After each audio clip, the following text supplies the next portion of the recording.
How have you been? I have shingles. That's an old person thing.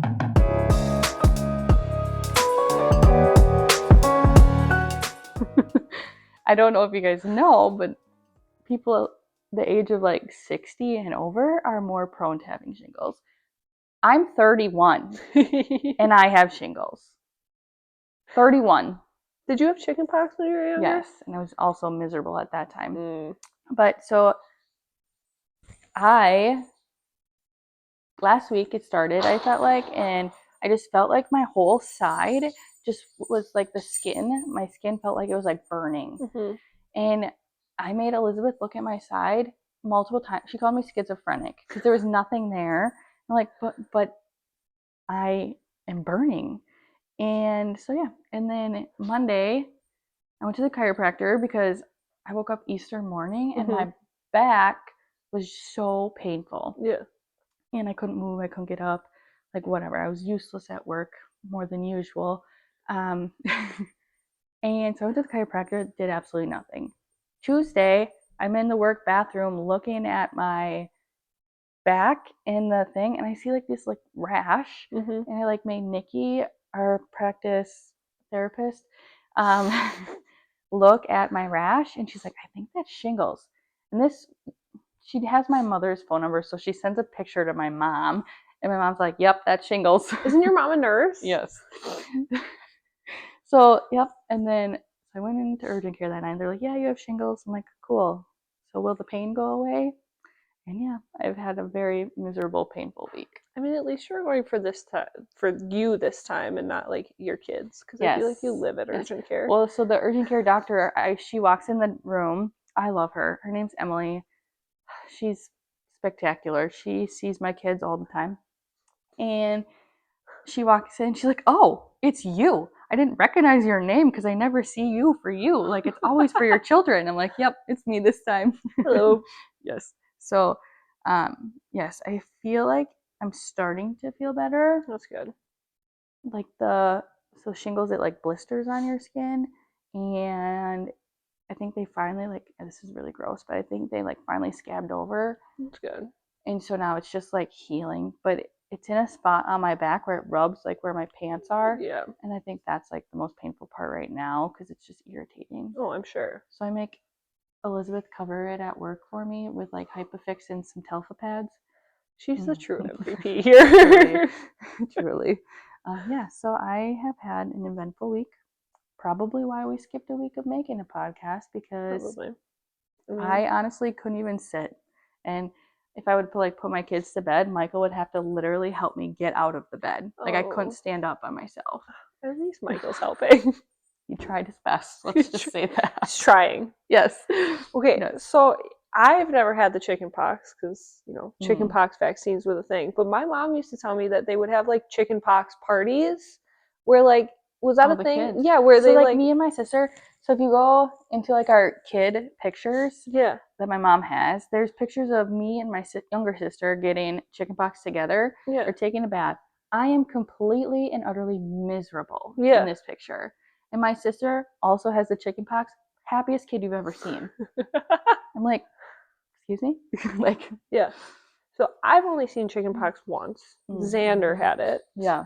And he got it from the vaccine, but they thought it was like hand, foot, and mouth. And I'll never forget my mom, like, she was like, well, I have to take him to urgent care because I think I know what this is. Like, I've had it. And she was like, the doctor comes in, and then they grabbed like every nurse, every like doctor in training, and like huddled around this kid because they're like, we'll never see chickenpox again because of the vaccine. See, like, I feel like that's such a huge thing though, because when I was younger, I didn't have the vaccine. Yeah. And you did. Yes. Yep.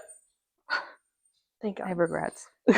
I would die if I had the chickenpox. Like, watching Xander with his little mitts walk around. Yeah. And like his oatmeal baths. That's gross. Yes. Gross. Yes.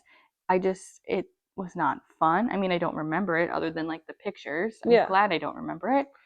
But I guess like the shingles is always going to be there. Like, it just lays dormant in your body. Yeah.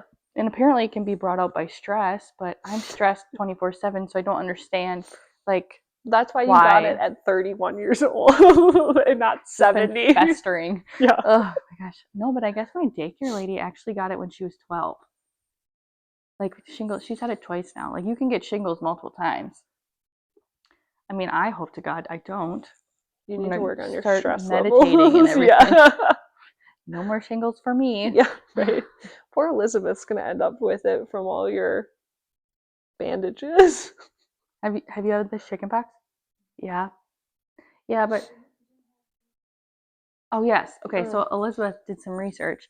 Like as long as you don't like lick my weeping lesions, like that were covered all of the time, like you'd be fine. Yeah. So, Well, keep your and I lesions. feel like they weren't ever like huge blisters. And I think that I had it covered when they were blisters, so then it really wasn't that bad of a thing. But Oh, that's good. yes, but it helped like with that pain, like the covering. It helped it with like the pain of rubbing on my pants and Yeah, stuff. I'm sure. So that was nice.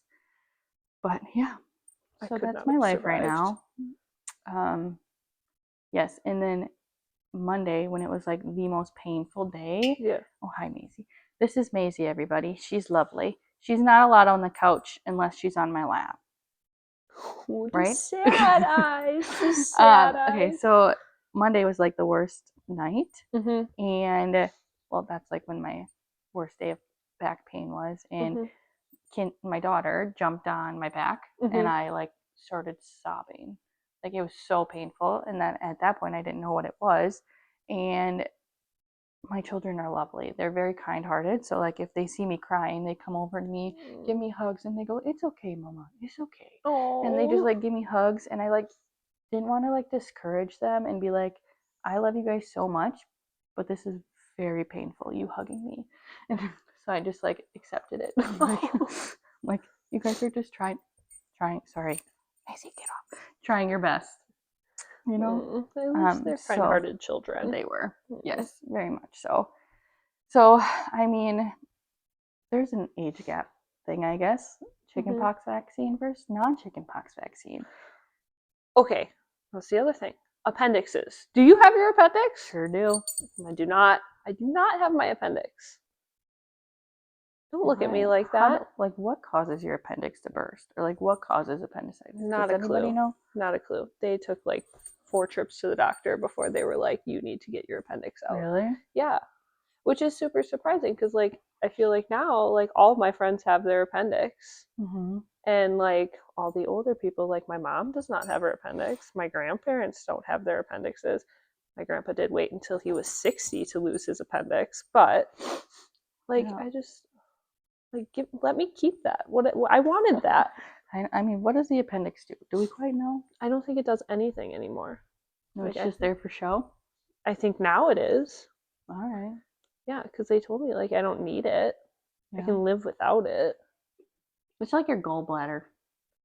I want to keep that, though. Like, I've already lost my appendix. Let me keep that. My mom lost her gallbladder. She just can't eat like she can like process like the fatty foods or like, does that make sense? Yeah. Yeah. Like a ham? I don't know. I want a ham. I don't like ham. Oh. I'm not a huge like pork person. Oh, yeah. The only like real pork I like is like bacon, but that's it. It's so dry and I just don't like it. Or side pork. That's an old person thing. That is 100% an old person thing. You eat side pork? Over the campfire? Yes. No! That is so gross. You know, my 75-year-old grandfather used to eat side pork. Yes. That is gross, Sarah. Have you ever? Okay, I'll make you some. Well, my family friend, they make it with like, soak it in like some stuff, and it's really good when they make it. I'll have to get their recipe for you. No. I think that you're missing out. I really do. I don't like bacon either, though. Like, I'll eat all the other porks. Yeah. Don't give me bacon. See, like, and I don't like all the other porks because I just feel like it's so dry. Like pork chops, I don't like them. They're good. You're not getting them cooked correctly. I'll make you pork chops. You can make me side pork. Perfect. Yeah. So I guess, like, let's like define what a millennial versus a Gen Z is, just so everyone knows like what we're talking about when we say like the age gap too. Yeah. So a millennial is 1981 to 1996. Mm-hmm. And then a Gen Z is 1997 to 2012. Yeah. I was born in 1993. I was born in 2003. I was in third grade. I'm just pointing that out there. Third, fourth grade. What month? Me? August. Going into fourth grade. Oh, okay. Well, That was nice about being born in 1993. So, like, whatever year it was, I ended that grade. So, like, 2003, I ended third grade. Ooh. 2007, ended seventh grade. Now, were you old for your class? Older. Like, my birthday was in September. So, like, I turned, like, yeah, I guess. I don't know. So that's what sucks about mine, though, You were because I young? was born in August. I was the youngest kid in my grade. See, like, I feel like you could have went either way, though. I Because could have. my cousin was born in June. And she was the oldest. Yeah. Older. Yeah. So, But like, mine was, like, right between the cutoff. My parents could have held me, but they pushed me forward. They're like, oh, just go, be free. yeah, Yeah, no. just grow your wings and fly. Yeah, I did not want to be there. No, No, I cried. that's gonna be Malachi. I support that decision. I support that 100%. So scared. He'll be okay. He'll be Yes. okay. He's a social child. He'll get to it. Right? Yeah. Well, I mean, nowadays, like in their schools, do you guys have a lot of technology in your school? Um, in the beginning, like we had the computer lab. I mean, towards like I want to say my fourth grade year, we started like they started pushing out like the iPads and the Chromebooks and stuff. So I think like yeah, and then by the time we hit high school, like there wasn't a class that you were in that you didn't use like your phone, computer. We all had MacBooks or iPads. So, like when I was in school, we had like those big, bulky monitors, and yeah, we played the Oregon Trail and Where in the World is Carmen Sandiego, and like with the CDs that you put in the disk drive or the floppy disks, like we used those. Yeah, and I think that that's a huge thing, like technology, how much it's been integrated into the schools. Like, Yeah. we didn't have any of that. Like in I think it was fifth grade.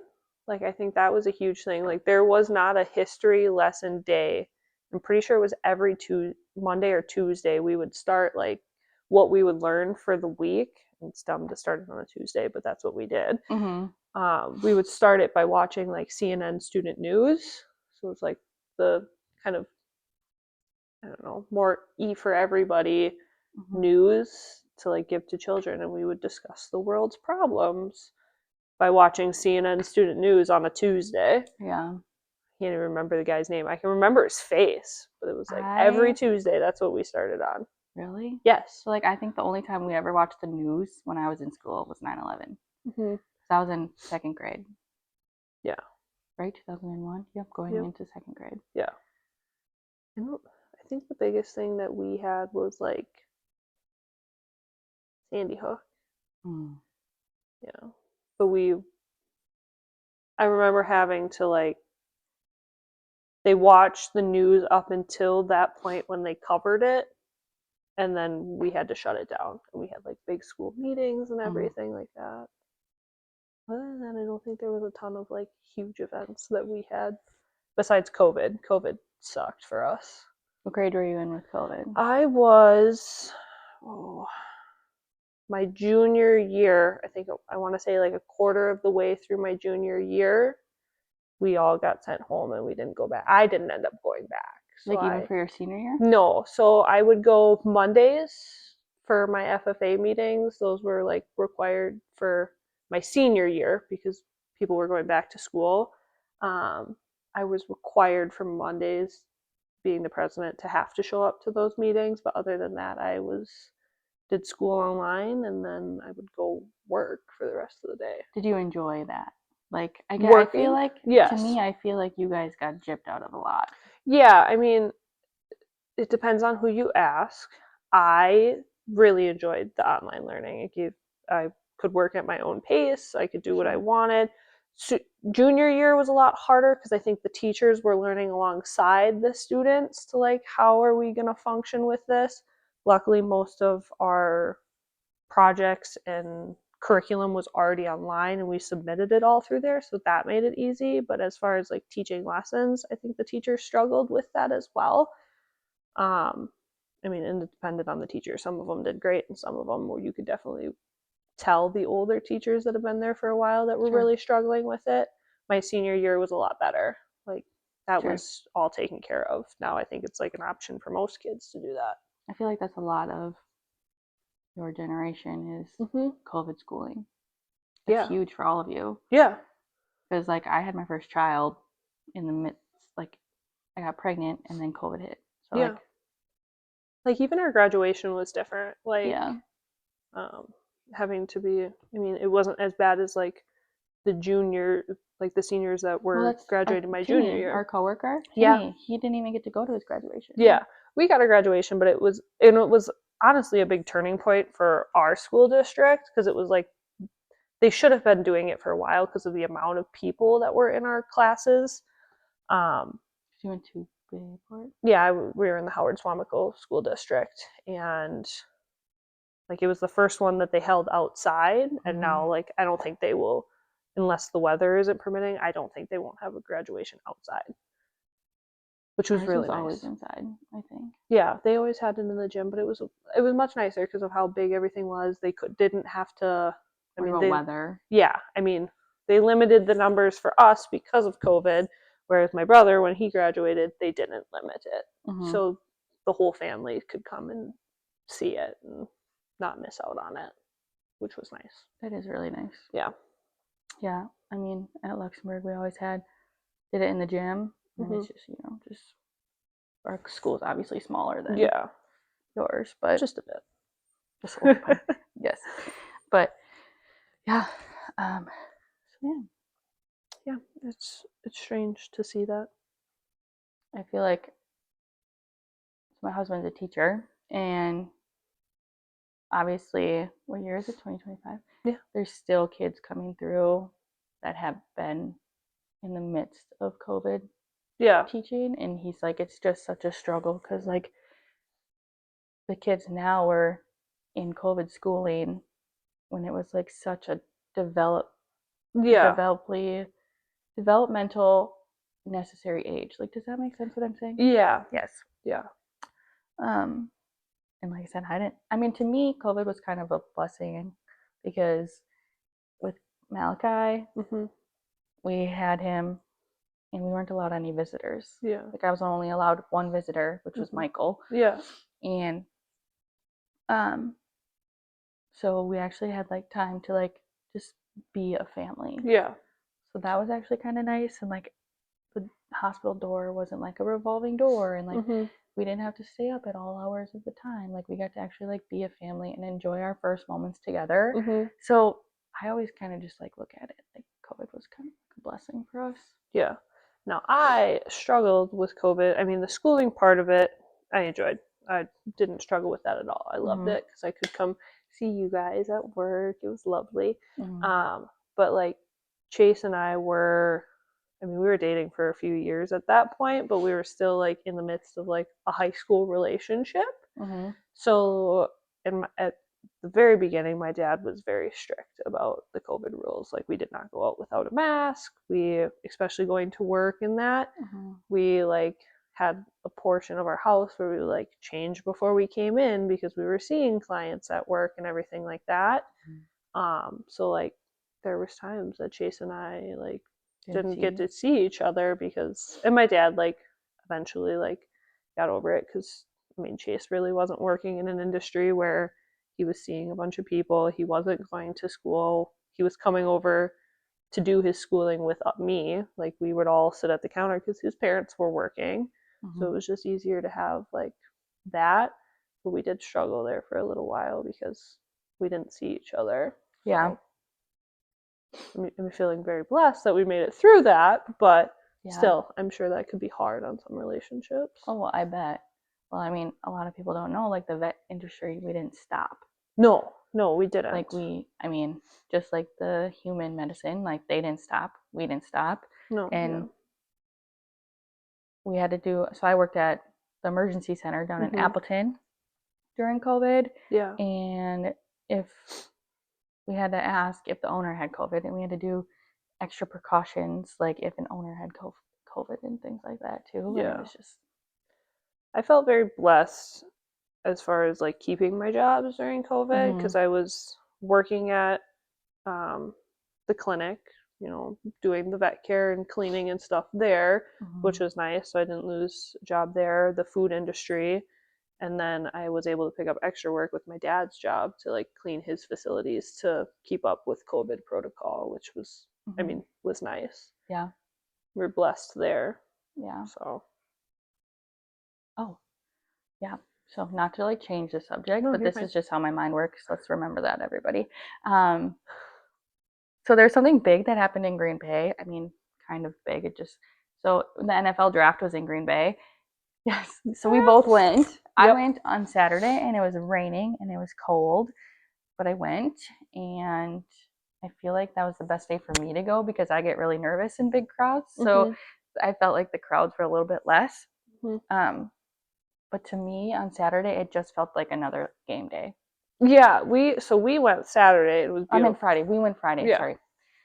Saturday was nice because it was warm. I think that like with it being the 6th and 7th round picks, like we were taking People fizzled out. Yeah, I mean we were taking young kids, so it was nice that the crowds weren't huge. I mean we did not go up by the stage. There was still plenty big of a crowd up there, but it was nice, like especially being in the area and for the kids to see like when's it gonna come again? Like when I'm 50 and I don't want to do this. Yeah. No, not gonna do that. You're 50. It was already like another 30 years. You're only 67 or something. It was already exhausting, but I don't want to do it when I'm old. So it was fun to like see it, and I mean, we've seen the field a million times, but I think it'd be cool to experience at like a different stadium. Like you said, we've seen Lambeau. Yeah. I know what Lambeau has to offer. I mean, but not I'm not many stadiums have like the stadium seating anymore. They're all like individual. Yeah. I mean, I'm not a huge football fan, so like traveling to go see it like doesn't really sound exciting to me. Same. But like having it held like for the experience was cool. Yes, definitely. Yeah. I mean, I don't think I ever need to pay $18 for a beer again. No. Dear Lord. A beer that's going to give me an instant headache. Yeah. And dehydration? Well, I drank waters. Oh, okay. I mean, plenty of water, but yeah, true. It was in between, but still, like. Yeah. I mean, but they had like a lot of activities and stuff, and they like giving away a lot of free stuff. Yeah. One of my friends told me she paid $17 for a hamburger. Yeah. Unreal. Well, yeah, I paid what was $16 for my mixed drink, like, or my canned mixed drink. I was like, whoa, okay. Yeah. I mean, it is what it is. It is an experience, but I mean, it's not something that I'm like, oh, I have to do that. Yes. It was cool because it was in town and we got to see it, and the kids were super excited about it because they're in that age and they're young boys where football is cool. Yeah. Like they want to see the draft pick no matter what round it is. So that was cool for them. Like, I'm glad I went. Yeah. I wasn't going to go, but my husband kept asking, are you sure you don't want to go? And I'm like, yes. And then like the day of, I'm like, okay, I'll go. Yeah. No, also, shout out to Dr. Johannik, Tara, making me go as well. Thanks. She's a hoot. A hoot and a half. Yeah. Yes. But yeah, it was cool. I didn't really need to like walk through Lambeau, obviously, because we've seen that all. Yeah. But I mean, I think the only reason we walked through Lambeau was like my cousin. He's up from Kansas. Sorry, I had to think of where he was. And even though he lived like a short period of time in Green Bay, like he's never seen the stadium. So I was like, well, it's like something we take for granted. Yeah, exactly. How like, cool it is. We've been here. And gosh, I just lost my train of thought. Not surprising. No. Oh, people watching. Like, I love like how so many people actually get into like their costumes and stuff. Yeah. At the like about their team. Yes. I think it's impressive. Yes. Like there was, I'm not just saying this because I'm a Packer fan, but like there's a guy who was from the frozen tundra, which is what we call Green Bay. Yeah. And he literally had like a hat and like the icicles like all over his face. I'm like, how do you see, first off? And second, like, how did you make this? Yeah, right. Like impressive. And then there was like Charger fan, and he had like the whole like thing on his head, and Yeah. it was just like Yes. the amount of work that went into like all of this. Like I was impressed. Yes. I had to stop and talk to a girl because so I am from Green Bay, but I am not a Green Bay fan. I am a Bears fan through and through. Always will be. I'm gonna Not going to change. comment on something else. Shout out to my dad who used to tell childhood me when I asked for Bears jerseys that Santa Claus did not believe in the Bears and would not do that. So thanks, John. John, really appreciate that. Breaking the little kid's spirit, but it's fine. Still grew up. She came in like her full, like, she had like blue and orange pants on, her jersey, and then she had a cheese grater hat on. I saw that made me so happy. Those It are made me really so clever. happy. Those are really clever. I mean, then how did you feel about like Clay Matthews saying like what he did the first day? I thought that was hilarious. It was really funny. I will give it, like, it was funny. And then they had Seth Rollins up for Chicago, so that was cool because we were big, like, I mean, I'm a Bears fan. My parents are always football fans, but we're also huge WWE fans. So, like, seeing both sides of it was cool. Now, towards, like, the third day on Saturday when everybody was coming up and being like, the Bears still suck, I'm like, this is getting old. Move on to the next show. Move out of Green Bay. Yeah, right. Let's see. No, that's okay. I went to school in River Falls, and everyone was always giving me crap because that's like 45 minutes from Minneapolis, and they're like yelling at me because I'm a Packers fan, and they're all Vikings fans.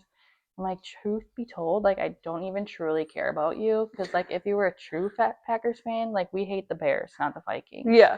Like, yeah, I don't even know you guys exist over here. Like all that exists is the Bears still suck. Like, Yeah. you know what I mean? Fair. So, I know. Our family is very odd. Like, we have a very big mix. Like, most of them are Packers fans. Chase is from Ohio, so he's a big Browns guy. I'm the Bears. Don't know how it happened, but it happened. My grandma, I just learned the other day, is a huge Minnesota fan. oh. Yeah, I'm like, You know something about their stadium? They just built their stadium. So I was going to school when it was being built, and it's supposed to be in the shape of a Viking ship. Go look it up. I'm serious. It's supposed to be in the shape of a Viking ship. Does it actually look like that? No. Oh, okay. Wow. Looks dumb. Did they try hard? I don't know. Did you know that? It's supposed to be in the shape of a Viking ship. Interesting. Yeah. I mean, it's huge, and it's nice that it's covered, but I mean, I know, that's what I wish Lambeau had. I wish they were covered. Yeah, but then you wouldn't be like freezing your knickers off every time you go in. I don't need to freeze. I don't need to freeze. Oh, we went to the hall, like the Packers Hall of Fame not that long ago with my aunt. She was visiting, and they have like the section that was supposed to be like, I don't know, whatever year it was that it was like below freezing, and it was like this big game, and I was like expecting this area to be like cold, and it's just a movie. I'm like, at least make it cold. Let me experience what you want. See, yeah. Oh, something that happened on the draft. I have to tell you this. So I met up with Tara, one of the doctors at our clinic. Yeah. And she had this hat, like brand new. She comes in, she's like, you know where I found this hat? I'm like, where'd you find that hat, Tara? She's like, it was free. I'm like, where'd you find the hat, Tara? She goes, porta potty. Ew. She found it. It was like in pristine condition, so it wasn't like dirty or anything. But she said she found it like near or in a porta potty or something. It was. I'm like, all right, Green Bay. The all right, bacteria. I see ya. The headlights. Yeah. Ew. So that was. I will never be able to look at her the same way. Nope. That is so gross. So you'll have to ask her about it this week at work. I'll ask her. I'm not going to see her. Ask her if her head's itchy the next time you see her. I will. That's funny. So speaking of the draft, I thoroughly enjoy that they don't like it. There's no cash.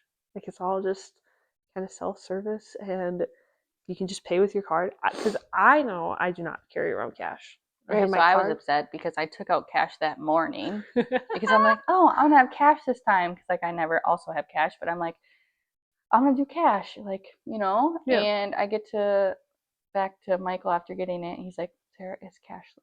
Yeah, I love that. All right.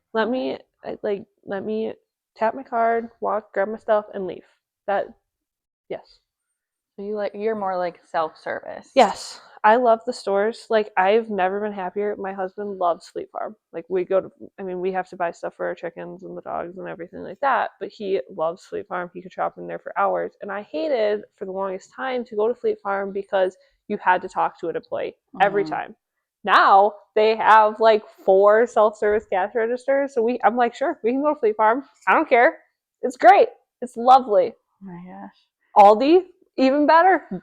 Self-service, love that. I will say I do enjoy the self-service at Aldi because then people don't judge me on what I'm buying. Oh, I don't care.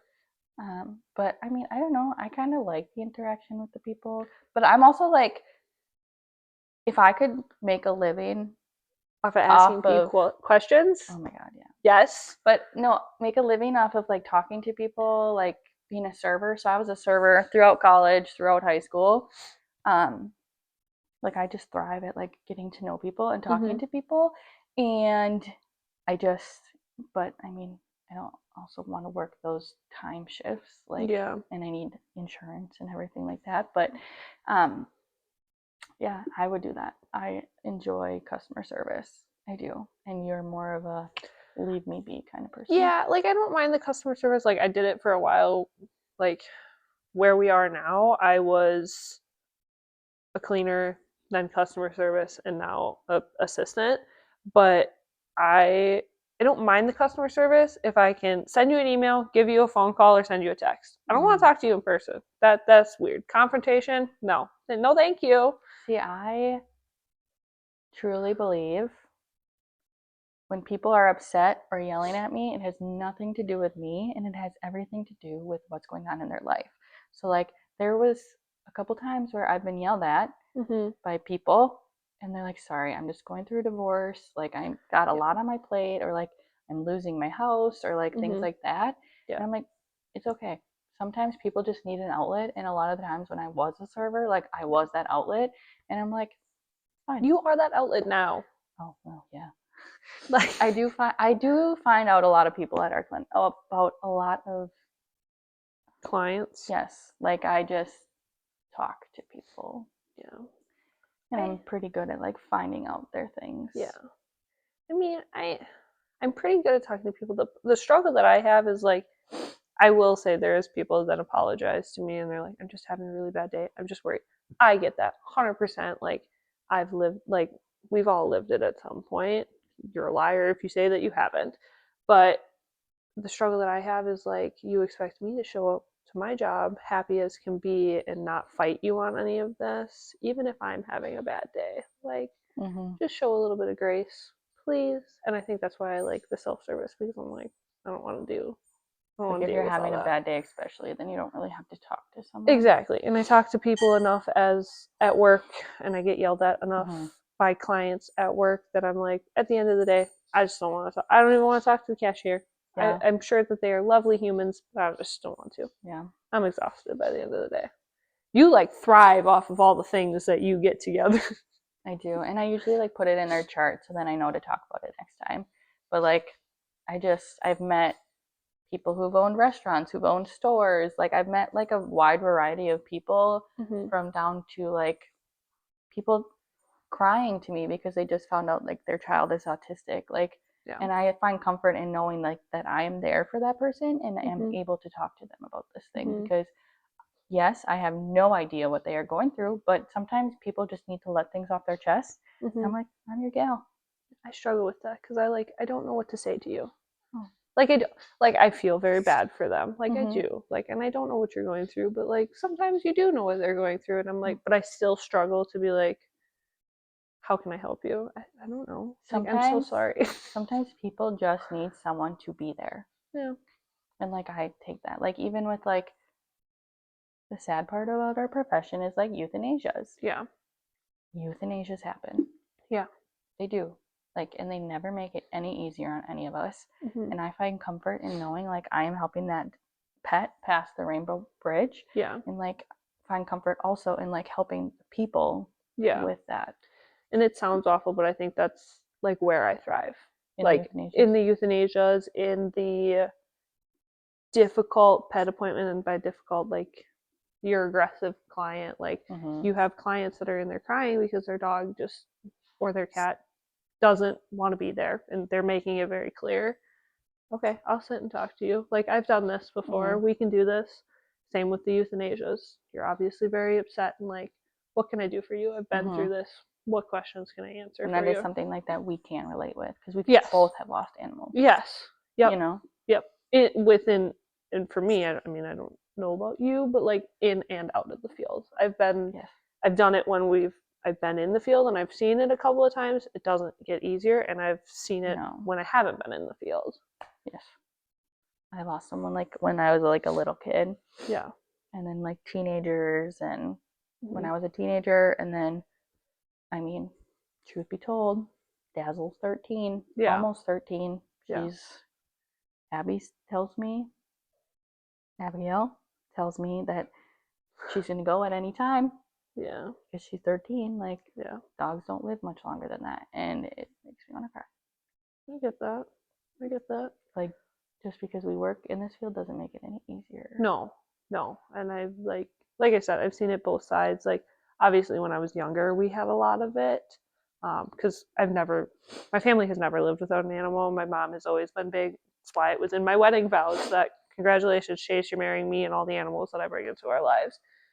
But like, I don't remember it as much as I was younger because like my parents very much like not guarded me from it, but like it wasn't like a big thing for like now. I feel like all the families we see, like if they have young children, most of them are bringing them in for some point of the process to see that.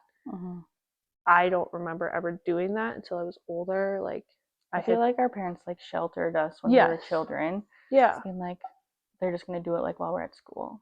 Yeah.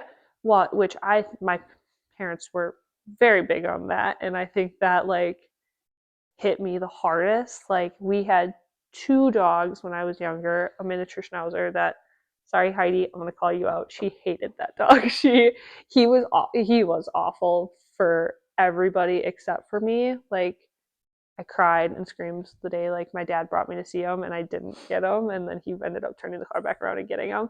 And he used to like poop up walls and like tear things apart and run out the front door. And my parents like hated this dog. He was just a menace to society, but he was great with me. And I will never forget, like, my dad had taken him while I was at like 4K because he had blasto, and at that point there was nothing more that they could do for him. And I came back from school and my dad like sat me down, and I will never forget screaming at him like, you killed my dog, I hate you, I hate you. And they did it again with my boxer like when I was older. I mean, I understood what was happening, but it was still sucked. It's like, for those of you who don't know, like blasto, it's like a bacterial fungal I think it's fungal. Fungal? I believe it's fungal. Yeah. Like infection that's like found in the dirt. And dogs can die from it. It's actually pretty serious. So but yeah, I get that. Yeah.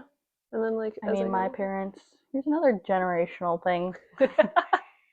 I had cats when I was younger, and I had a couple that were like they were outdoor cats. And they were like sickly. They would come back like all cut up and sickly like that. And might be a little graphic, but my dad would just take them in the back, and because my mom was a farmer gal, they didn't really take their animals to the vet or anything, you know. But I mean, yeah, and we all have our stories of like what got us into vet med. Like, what was yours? So I had this cat when I was younger. Her name was Fuzzy. Obviously, I named her when I was a child. And my parents called her Fertile Myrtle because every heat cycle she would have, this is Penny, she's lovely, she would get pregnant. And my mom hated cats, and I loved cats. So she would just be like, you are in charge of them. Like, I got to watch, gross also, but I have to watch like the birthing process of like baby kittens. Like, I got to like take care of this mom cat and do that. And so I just feel like that like sparked my like, which is really ironic because I'm scared of cats. So weird. They're scary.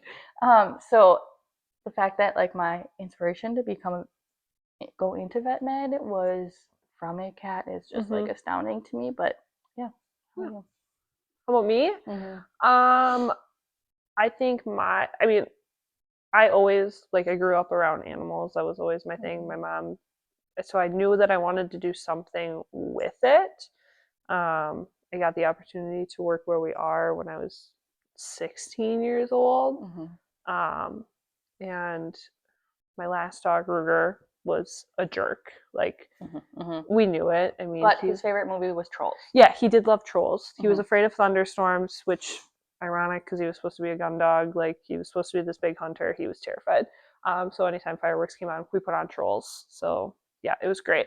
But he was a jerk, and I knew that, and I didn't really know. Even like working at the clinic, I didn't know where I wanted to go with vet med or even what I wanted to do.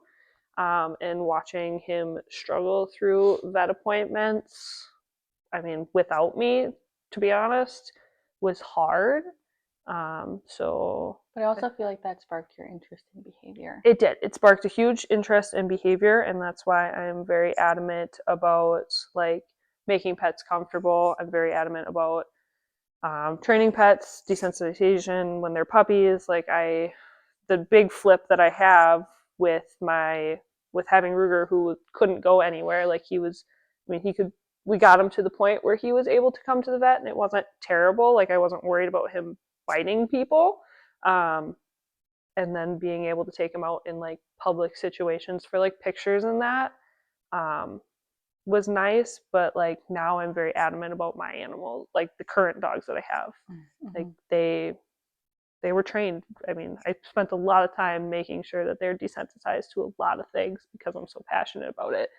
And I think that's what's really helped as well. Like, a lot of the aggressive dog appointments, I don't have a problem taking that because at some point you're going to have a client that, I don't want to do this. I don't understand why I have to do this. I'm struggling. They're crying. And I turn that into like, I've done this. I get where you're coming from. Let me help you.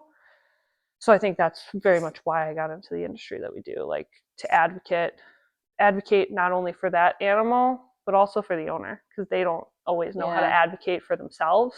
So that's always nice too. I also have to cut in and tell you that, so Ruger, my dog, really loved Trolls. That's what worked in. But Elizabeth also has a little red heeler who really loves the movie Bad Guys, and I just love that. That's the cartoon one? Yeah, it's a cartoon one. With the wolf. Yes. Yep. So what are we going to cover next week, Sarah? Independent workers versus team players. I don't know if you guys know, but my favorite holiday is coming up, Cinco de Mayo.